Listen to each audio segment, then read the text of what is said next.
Prior to coming to KIPP, I tried to do a fishbowl discussion and it failed.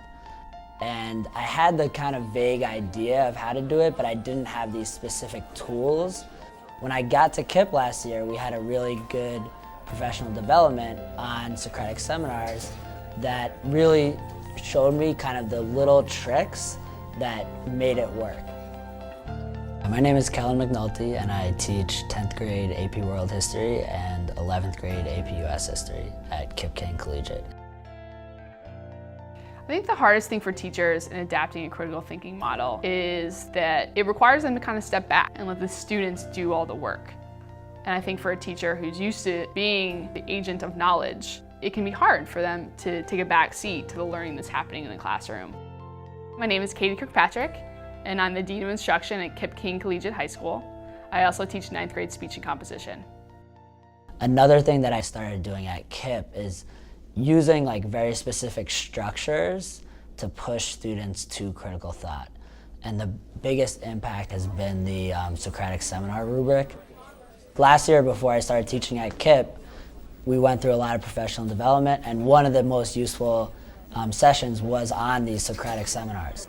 To set up my classroom for the Socratic seminar, I basically moved the desks into a square in the middle of the room, and 12 students sit there. And then outside of that square, I have the desks surrounding it into a larger square, and 12 to 14 students sit on the outside.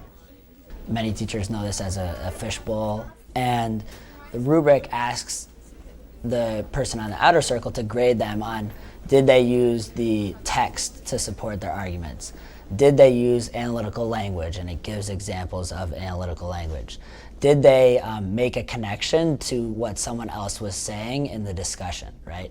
Did they agree or disagree with someone else? So if you want to do this in your classroom, it's really important that you actually seat them in a way that's conducive, and you maybe sit down yourself, or you even take yourself out of the discussion, because if you're just standing up there normally, they might not be able to have a discussion like you want.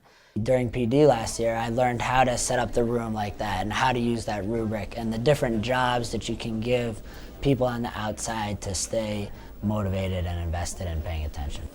To keep your kids engaged, these kids who are in the center, or you who are in the center, you're always going to have a role, right? If you're a student, you're a participant, or you're a teacher facilitator. Those are the only roles that are available to the inside. But the outside, you don't want to just let them sit there. They need an active role, and they need a role that helps them really follow what's going on. So here are the roles that you might assign to people who are on the outside. You might tell, okay, you're a reporter, and you can have multiple reporters. In fact, it's really interesting to have multiple reporters, because sometimes they see things differently and they report out different things. You're a silent contributor. I really love this role.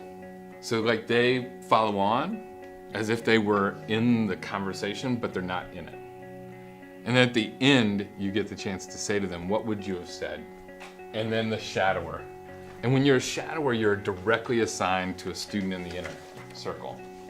So your job is to see, did she speak loudly and clearly? Did she give reasons and evidence for our statements?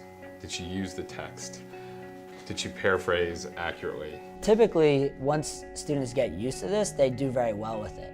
The thing that's compelling about this specific model is that it shows up everywhere. So how is it that you can convince your mom to buy you a cell phone? How are you going to convince a college to accept you?